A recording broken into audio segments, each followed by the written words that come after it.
श्री गणेशाय नमः। दोस्तों, हिंदू धर्म में देवउठनी एकादशी का विशेष महत्व है। हर साल कार्तिक माह के शुक्ल पक्ष की 10वीं तिथि के अगले दिन देवउठनी एकादशी मनाई जाती है। इस दिन भगवान विष्णु की पूजा अर्चना करने का विधान है, क्योंकि इस दिन पालनहार भगवान विष्णु पूरे 4 मास बाद योग निद्रा से जागते हैं और मांगलिक कार्यक्रम आरंभ हो जाते हैं। वही देवउठनी एकादशी को हरि प्रबोधनी एकादशी और देवोत्थान एकादशी के नाम से भी जाना जाता है। आपको बता दें कि इस साल देवउठनी एकादशी 12 नवंबर को मनाई जाएगी। साथ ही इस दिन से हिंदू धर्म में मानने वालों के लिए शुभ और मांगलिक कार्यों की शुरुआत हो जाएगी। खास बात यह है कि इस बार देवउठनी एकादशी व्रत 6 शुभ योगों में रखा जाएगा।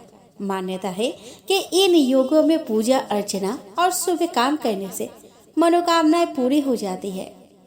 दोस्तों, इस बार देवउठनी एकादशी तिथि का प्रारंभ 11 नवंबर 2024 को शाम 6:46 पर होगा और वही देवउठनी एकादशी तिथि का समापन मंगलवार को 12 नवंबर 2024 को शाम 4:04 पर होगा। उदया तिथि के अनुसार देवउठनी एकादशी 12 नवंबर 2024 को रखा जाएगा। देवउठनी एकादशी व्रत का पालन का समय बुधवार 13 नवंबर सुबह 6:50 से सुबह 9:02 तक है। पारण तिथि के दिन द्वादशी समाप्त होने का समय दोपहर 1:01 बजे तक है। धार्मिक मान्यताओं के अनुसार सर्वार्थ सिद्ध योग में किसी भी प्रकार के नए कार्य जैसे व्यापार की शुरुआत करना, शादी विवाह करना, नई नौकरी की शुरुआत करना, पूजा पाठ करना शुभ फल देने वाले होते हैं। ऐसा माना जाता है कि सर्वार्थ सिद्ध योग में किया गया कोई भी कार्य निश्चित रूप से सफल होता है। यह योग देवउठनी एकादशी के दिन यानी कि 12 नवंबर को सुबह 7:52 से लेकर अगले दिन 5:40 तक रहेगा। रवि योग सुबह 6:40 से अगले दिन सुबह 7:52 तक रहेगा। रवि योग सभी दोषों को नष्ट करने वाला योग माना जाता है। ज्योतिष शास्त्र के अनुसार इस योग में किए काम से अपने शत्रुओं पर विजय पाने की शक्ति मिलती है। इस योग की घड़ी में आपके अंदर सफलता का मार्ग प्रशस्त करने का दृढ़ संकल्प जागृत होता है। इस योग में किए प्रयास से आपका स्वास्थ्य और रोग प्रतिरोधक क्षमता अच्छी होती है। एकादशी के दिन हर्षण योग का भी निर्माण हो रहा है। हर्षण योग एकादशी के दिन शाम के 7:10 तक रहेगा। ज्योतिषियों के मुताबिक हर्षण योग में किए गए सभी कार्य से आपको आनंद मिलता है। किसी भी नए कार्य की शुरुआत के लिए यह योग अच्छा माना जाता है। शुभ योग में शुभ या मंगल कार्य करने का विधान है। शुभ योग में यात्रा करना, गृह प्रवेश, नवीन कार्य प्रारंभ करना, विवाह आदि करना शुभ माना जाता है। यह योग भी देवउठनी 11 पर बन रहा है। दोस्तों, इस बार देवउठनी एकादशी पर अमृत योग का भी संयोग बन रहा है। देवउठनी एकादशी पर अमृत योग 13 नवंबर को सुबह 5:40 बजे तक है। ज्योतिष शास्त्र के अनुसार आनंद आदि 28 योगों में यह 21वां योग है। यह योग अपने नाम के अनुसार अमृत जैसे फल देने वाला है। इस योग में यात्रा आदि शुभ कार्य श्रेष्ठ माने जाते हैं। दोस्तों, किसी भी नए कार्य की शुरुआत करने के लिए ज्योतिष शास्त्र में सिद्ध योग को भी उत्तम योग माना जाता है। इस घड़ी में किया गया कोई भी कार्य सफल होता है। सिद्ध योग के स्वामी गणेश जी है। इस योग में प्रभु का नाम जपने से जातक को सकारात्मक फल मिलते हैं। इस योग में जो भी कार्य किया जाता है उसमें सफलता मिलती है। इसीलिए किसी भी तरह का शुभ कार्य करने के लिए सिद्ध योग को प्राथमिकता दी जाती है, क्योंकि सिद्ध योग के स्वामी गणेश जी है। यह योग देवउठनी एकादशी पर 13 नवंबर की सुबह 5:40 तक है। दोस्तों, सनातन धर्म में देवउठनी एकादशी के दिन से ही मांगलिक कार्यक्रम शुरू होते हैं। साथ ही इस दिन भगवान विष्णु की पूजा करने से अक्षय फल की प्राप्ति होती है और जन्म जन्मांतर के पापों से मुक्ति मिलती है। दोस्तों, देवउठनी एकादशी के दिन सुबह जल्दी उठे, स्नान आदि से निवृत्त होकर स्वच्छ कपड़े धारण करें, घर के मंदिर को साफ करें, विष्णु जी की प्रतिमा के समक्ष दीपक जलाए, विष्णु जी की विधि पूर्वक पूजा अर्चना करें। अगर संभव हो तो उपवास भी रखें। देवउठनी एकादशी के दिन शालिग्राम भगवान और माता तुलसी का विवाह आयोजित करें। तुलसी माता और शालिग्राम की विधिवत पूजा करें। विष्णु जी की आरती उतारे। शाम को तुलसी के पौधे के पास दीपक जलाए। माँ तुलसी को चुनरी और श्रृंगार की सामग्री अर्पित करें। विष्णु को तुलसी दल अर्पित करें और उन्हें पीले रंग की मिठाई और फलों का भोग लगाए। इस दिन माँ तुलसी, लक्ष्मी माता और विष्णु जी की पूजा अर्चना करना शुभ माना जाता है। पूजा में तुलसी जरूर शामिल करें। मान्यता है कि इसके बिना विष्णु जी भोग ग्रहण नहीं करते। दोस्तों, इस दिन निर्जला या केवल जलीय पदार्थों का सेवन करते हुए उपवास रखा जाता है। इस व्रत में भगवान विष्णु या अपने इष्ट देवता की उपासना की जाती है। इस दिन तामसिक आहार, प्याज, लहसुन, मांस, मदिरा और बासी भोजन न लें। एकादशी पर यदि आप व्रत ना भी करें तो भी आपको ब्रह्मचर्य का पालन करना चाहिए। एकादशी के दिन भूल कर भी चावलों का सेवन न करें। देवउठनी एकादशी के दिन सुबह जल्दी उठकर सुबह स्नान कर ले और साफ कपड़े पहने। पूजा घर को गंगा जल छिड़क कर पवित्र कर ले। इसके बाद विष्णु भगवान का ध्यान करते हुए व्रत करने का संकल्प ले।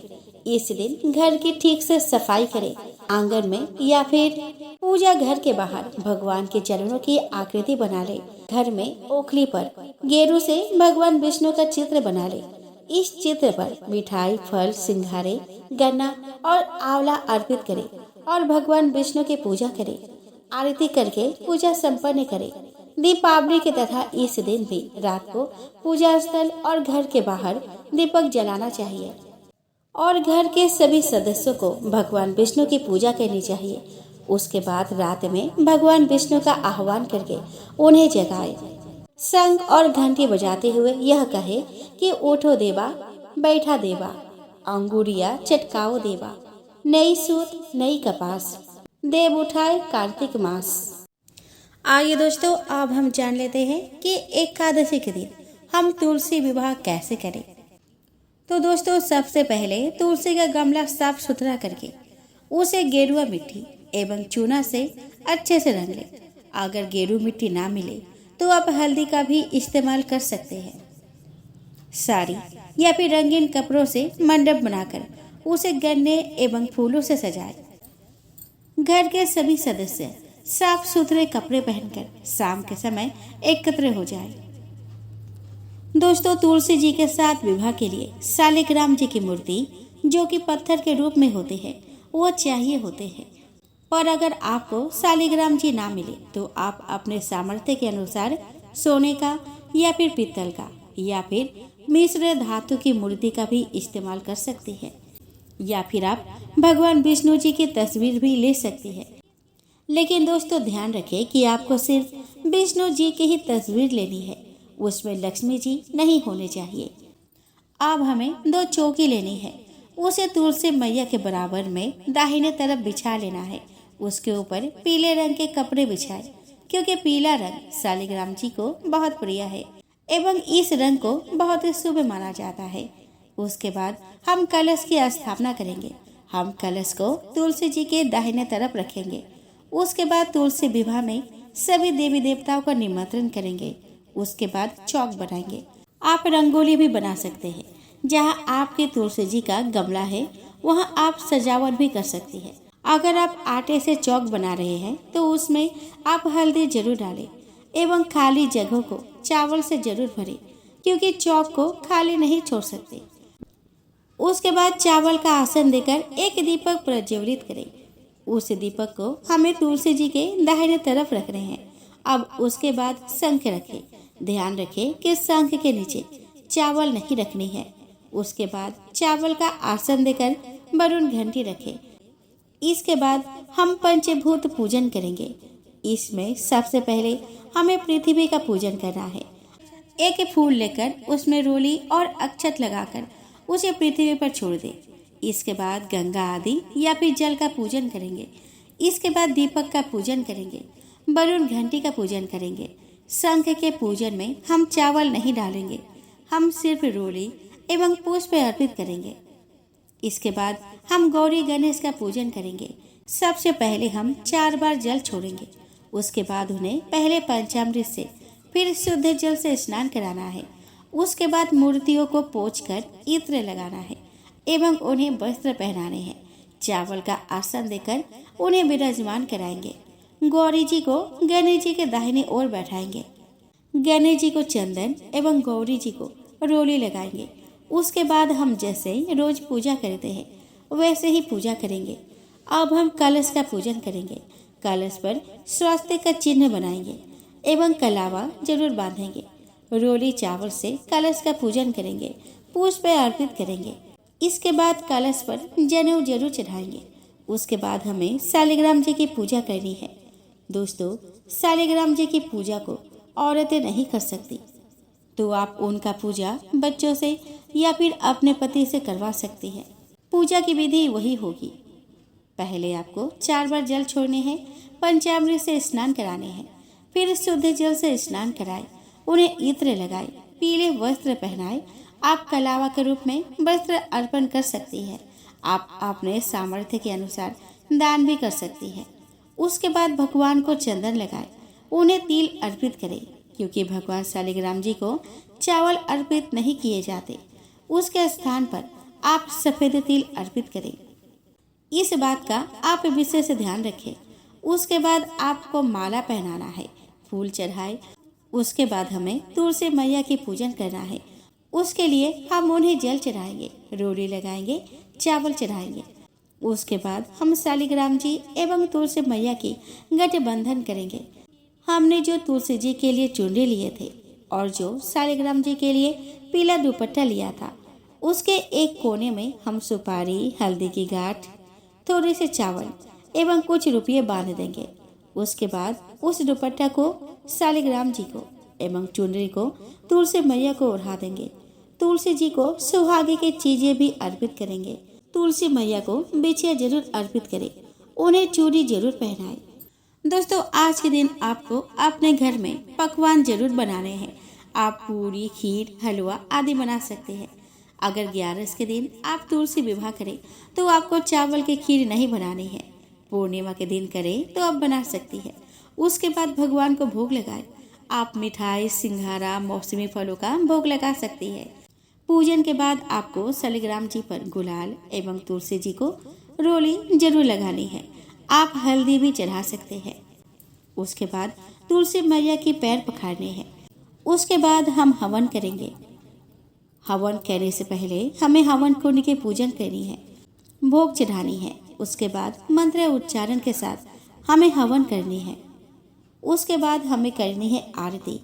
आप चाहे तो कपूर से आरती कर सकती है या फिर आप चाहे तो घी के दीपक से भी आरती कर सकती है। इसके लिए आपको थाली में स्वस्तिक का चिन्ह बनाना है, उसमें थोड़ी सी चावल रखना है एवं दीपक रखकर आरती कर सकती है। उसके बाद सबसे अंत में आपको शालिग्राम जी का नजर उतारना है। तो इस प्रकार हमारी तुलसी विवाह संपन्न होती है। आइए दोस्तों, अब हम श्रवण करें देवउठनी एकादशी की पावन व्रत कथा। एक समय भगवान नारायण से लक्ष्मी जी ने कहा कि हे नाथ, अब आप दिन रात जागा करते हैं और सोते हैं तो लाखों करोड़ वर्ष तक सो जाते हैं। उस समय समस्त चराचर का नाश भी कर डालते हैं। अतः आप नियम से प्रतिवर्ष निद्रा लिया करें, इससे मुझे भी उस समय विश्राम करने का समय मिल जाएगा। लक्ष्मी जी की बात सुनकर नारायण मुस्कुराए और बोले कि देवी, तुमने ठीक कहा है। मेरे जागने से सब देवों को और खासकर तुमको कष्ट होता है। तुम्हें मेरी सेवा से जरा भी अवकाश नहीं मिलता। इसीलिए तुम्हारे कथन अनुसार आज से मैं प्रतिवर्ष 4 मास वर्षा ऋतु में शरण किया करूंगा। उस समय तुमको और देवगणों को अवकाश होगा। मेरी यह निद्रा अल्प निद्रा और प्रलयकालीन महानिद्रा कहलाएगी। यह मेरी अल्प निद्रा मेरे भक्तों को परम मंगलकारी, उत्सवप्रद और पुण्य वर्धक होगी। इस काल में मेरे जो भी भक्त मेरे सयन की भावना कर मेरी सेवा करेंगे, और सृजन और उत्पादन के उत्सव आनंद पूर्वक आयोजित करेंगे। उनके घर मैं तुम्हारे सहित निवास करूंगा। आइए दोस्तों, अब हम प्रबोधिनी एकादशी के दूसरी कथा का श्रवण करें। दोस्तों, एक राजा के राज्य में सभी लोग एकादशी का व्रत रखते थे। वहाँ की प्रजा, नौकर चाकरों से लेकर पशुओं तक को एकादशी के दिन अन्न नहीं दिया जाता था। एक दिन किसी दूसरे राज्य का एक व्यक्ति राजा के पास जाकर बोला कि महाराज, कृपया करके मुझे नौकरी पर रख ले। तब राजा ने उसके सामने एक शर्त रखी कि ठीक है, रख लेते हैं, लेकिन रोज तो तुम्हें खाने को सब कुछ मिलेगा, पर एकादशी के दिन तुमको अन्न नहीं मिलेगा। उस व्यक्ति ने उस समय हाँ कह ली, पर एकादशी के दिन जब उसे फलहार का सामान दिया गया तो वह राजा के सामने जाकर गिड़गिड़ाने लगा कि महाराज, इससे मेरा पेट नहीं भरेगा, मैं भूखा ही मर जाऊंगा, मुझे खाने के लिए अन्न दे दो। राजा ने उसे शर्त की बात याद दिलाई, लेकिन फिर भी वह अपनी बात पर अड़ा रहा और अन्न छोड़ने को राजी नहीं हुआ। तब राजा ने उसे आटा, दाल, चावल आदि दिए एवं उससे कहा कि इस अन्न को तुम मेरे राज्य के सीमा के अंदर नहीं पका सकते, क्योंकि मेरे राज्य में एकादशी के दिन चाहे मनुष्य हो या फिर पशु एकादशी के दिन अन्न ग्रहण नहीं करते। इसीलिए तुम्हें मेरे राज्य के सीमा से बाहर जाकर इसे पकाना है और खाना है। और हाँ, खाना पकने के बाद भगवान को भोग जरूर लगाना। वह व्यक्ति उस अन्न को लेकर राज्य के सीमा के बाहर एक नदी किनारे पहुंचा एवं वहां स्नान कर भोजन पकाने लगा। जब भोजन बन गया तो वह भगवान को बुलाने लगा कि आओ भगवान, भोजन तैयार है। उसके बुलाने पर पीताम्बर धारण किए भगवान चतुर्भुज रूप में आ गए और प्रेम से उसके साथ भोजन करने लगे। भोजन आदि करके भगवान अंतर्ध्यान हो गए तथा वह अपने काम पर चला गया। 15 दिन बाद अगली एकादशी को वह राजा से कहने लगा कि महाराज, मुझे 2 गुना सामान दीजिए। उस दिन तो मैं भूखा ही रह गया। राजा ने कारण पूछा तो उसने बताया कि हमारे साथ भगवान भी खाते हैं, इसलिए हम दोनों के लिए ये सामान पूरा नहीं होता। यह सुनकर राजा को बड़ा आश्चर्य हुआ। वह बोला कि मैं नहीं मान सकता कि भगवान तुम्हारे साथ खाते हैं। मैं तो इतना व्रत रखता हूँ, पूजा करता हूँ, पर भगवान ने मुझे कभी दर्शन नहीं दिए। राजा की बात सुनकर वह बोला कि महाराज, यदि विश्वास ना हो तो साथ चल कर देख ले। राजा एक पेड़ के पीछे छिपकर बैठ गया। उस व्यक्ति ने हर रोज की तरह भोजन बनाया और भगवान को शाम तक पुकारता रहा, फिर भी भगवान न आए। अंत में उसने कहा कि हे भगवान, यदि आप नहीं आए तो मैं नदी में कूदकर प्राण त्याग दूंगा। फिर भी भगवान नहीं आए। तब वह प्राण त्यागने के उद्देश्य से नदी के तरफ बढ़ा। प्राण त्यागने का उसका दृढ़ इरादा जान शीघ्र ही भगवान ने प्रकट होकर उसे रोक दिया तथा साथ बैठकर भोजन करने लगे। खा पीकर वे उसे अपने विमान में बैठाकर अपने धाम ले गए। यह देख राजा ने सोचा कि व्रत उपवास से तब तक कोई फायदा नहीं होता जब तक मन शुद्ध ना हो। इससे राजा को ज्ञान मिला। वह भी मन में व्रत उपवास करने लगा और अंत में स्वर्ग को प्राप्त हुआ। तो चलिए दोस्तों, हम श्रवण करें विष्णु चालीसा। एकादशी पर श्री विष्णु चालीसा का पाठ करने से वे सारे दुख दर्द को दूर करके आशीष देते हैं। विष्णु सुनिए विनय सेवक की चितला, कीरत कुछ वर्णन करूं दीजिए ज्ञान बताए। नमो विष्णु भगवान खरारे, कष्ट न सावन अखिल बिहारी। प्रबल जगत में शक्ति तुम्हारी, त्रिभुवन फैल रही उजियारी। सुंदर रूप मनोहर सूरत, सरल स्वभाव मोहिनी मूरत। तन पर पीताम्बर अति सोहत, वैजयंती माला मन मोहत। शंख चक्र कर गदा विराजे, देखत दैत्य असुर दल भाजे। सत्य धर्म मद लोभ न गाजे, काम क्रोध मद लोभ न छाजे। संत भक्त सज्जन मन रंजन, धनुज असुर दुष्ट दल गंजन। सुख उपजाए कष्ट सब भंजन, दोष मिटाए करत जन सजन। पाप काटे भव सिंधु उतारन, कष्ट नाश करे भक्त उबारन, करते अनेक रूप प्रभु धारन, केवल आप भक्त के कारण। धरनी धेनु बल तुम ही पुकारा, तब तुम रूप राम का धारा, भार उतार असुर दल मारा, रावण आदि को संहारा। आप वराह रूप बनाया, हरने आक्ष को मारे गिराया, धर्मस्य तरे सिंधु बनाया, 14 रत्नन को निकलाया। अमिलख असुरन द्वंद्व मचाया, रूप मोहिनी आप दिखाया, देवन को अमृत पान कराया, असुरन को छवि से बहलाया। कूर्म रूप धर सिंधु मझाया, मंद्र जल गिरी तुरते उठाया, शंकर का तुम फंद छुड़ाया, भस्मासुर को रूप दिखाया। वेदन को जब असुर डुबाया, कर प्रबंध उन्हें ढूंढवाया, मोहते बन कर खल ही नचाया, उस ही कर से भस्म कराया। असुर जलंधर अति बलदाई, शंकर से उनकी नहीं लड़ाई, हार पार सिद्ध सकल बनाई, किन सतीश छल खल जाई। सुमिरन कीन तुम्हें शिविरानी, बतलाई सब विपत कहानी, तब तुम बने मुनीश्वर ज्ञानी, वृंदा की सब सुरति भुलानी। देखत तीन दनुज सैतानी, वृंदा आय तुम्हें लपटाने, हो स्पर्श धर्म छति मानी, हना असुर उर शिव सैतानी।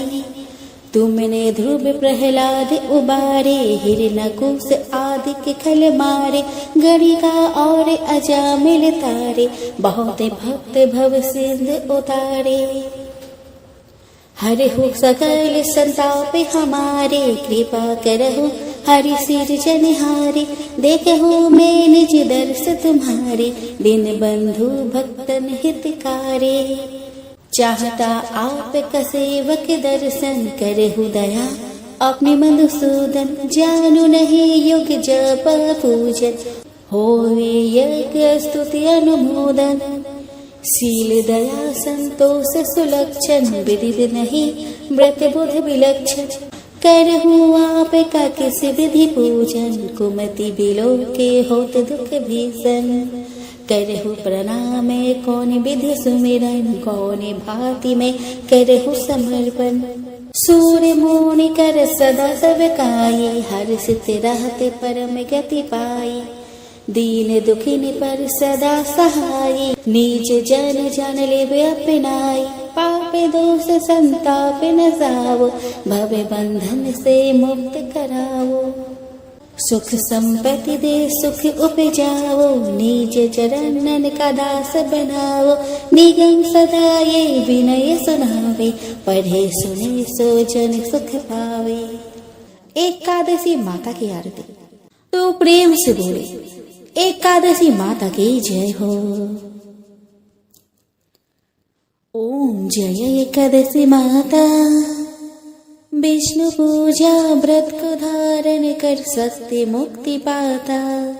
ओम जय एकादशी माता, विष्णु पूजा व्रत को धारण कर सकते मुक्ति पाता। तेरे नाम गिनाऊं देवी, भक्ति प्रदान करने। घन गौरव की देनी माता, शास्त्रों में वर्णी। ओम जय एकादशी माता, विष्णु पूजा व्रत का धारण कर सकते मुक्ति पाता। ओम जय एकादशी माता, विष्णु पूजा व्रत को धारण कर सकते मुक्ति पाता। मार्गशीर्ष के कृष्ण पक्ष की उत्पन्ना, विश्वता निजर में। शुक्ल पक्ष में हुई मोक्षदा, मुक्तिदाता बनाई। ओम जय एकादशी माता, विष्णु पूजा व्रत को धारण कर सकती मुक्ति पाता।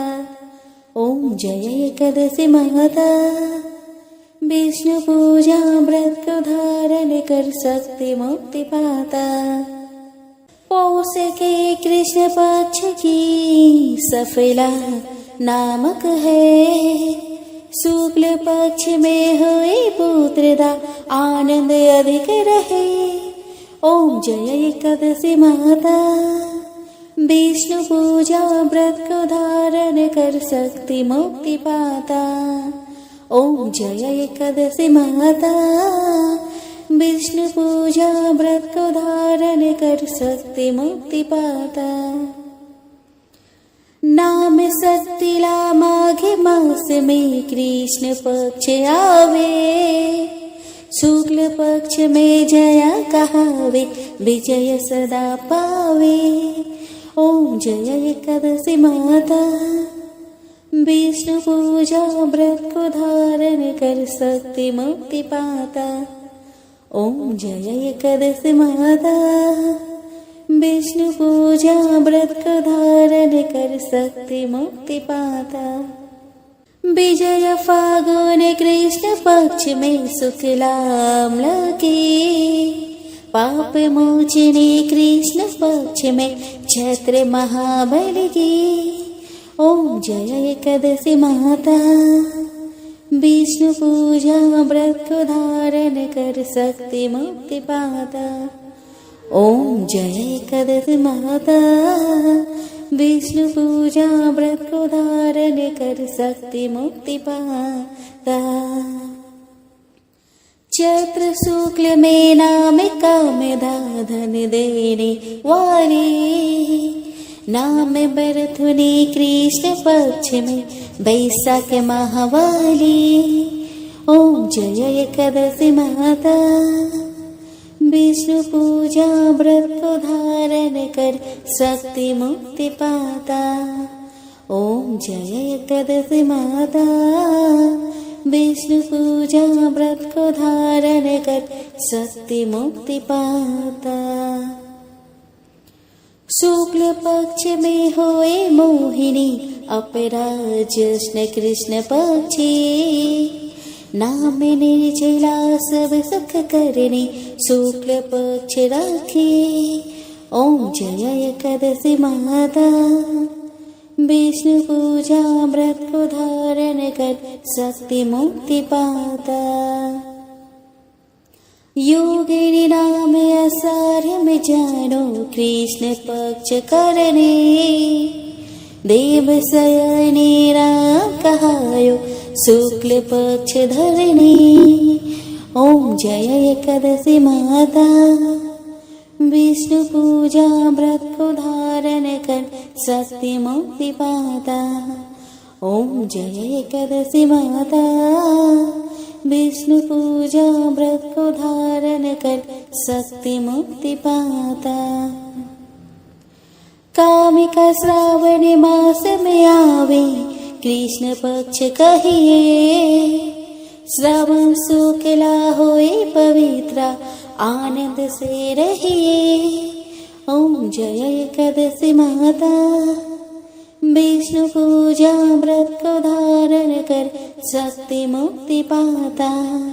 ओम जय एकादशी माता, विष्णु पूजा व्रत को धारण कर सकती मुक्ति पाता। आजा भाद्रपद कृष्ण पक्ष की परिवर्तन शुक्ला, इंद्र आसीन कृष्ण पक्ष में व्रत से भव सागर निकला। ओम जय एकादशी माता, विष्णु पूजा व्रत को धारण कर सकती मुक्ति पाता। ओम जय एकादशी माता, विष्णु पूजा व्रत को धारण कर सकती मुक्ति पाता। पापांक सहे शुक्ल पक्ष में आप हरण हारे, रमा मास कार्तिक में आवे सुखदायक भारी। ओम जय एकादशी माता, विष्णु पूजा व्रत को धारण कर सकती मुक्ति पाता। देवोत्थरे शुक्ल पक्ष की दुख नाशक मैया, पावन मास में करूं विनती पार करो नैया। ओम जय एकादशी माता, विष्णु पूजा व्रत को धारण कर शक्ति मुक्ति पाता। ओम जय एकादशी माता, विष्णु पूजा व्रत को धारण कर शक्ति मुक्ति पाता। परमा कृष्ण पक्ष में होते जन मंगल करने, शुक्ल मास में होए पद्मिनी दुख दरिद्र हरने। ओम जय एकादशी माता, विष्णु पूजा व्रत को धारण कर शक्ति मुक्ति पाता। ओम जय एकादशी माता, विष्णु पूजा व्रत को धारण कर शक्ति मुक्ति पाता। जो कोई आरती एकादशी की भक्ति सहित गावे, जन गुरुदिता स्वर्ग का वासा निश्चय वह पावे। ओम जय एकादशी माता, विष्णु पूजा व्रत को धारण कर शक्ति मुक्ति पाता। ओम जय एकादशी माता, विष्णु पूजा व्रत को धारण कर शक्ति मुक्ति पाता। तो बोलो एकादशी माता की जय हो।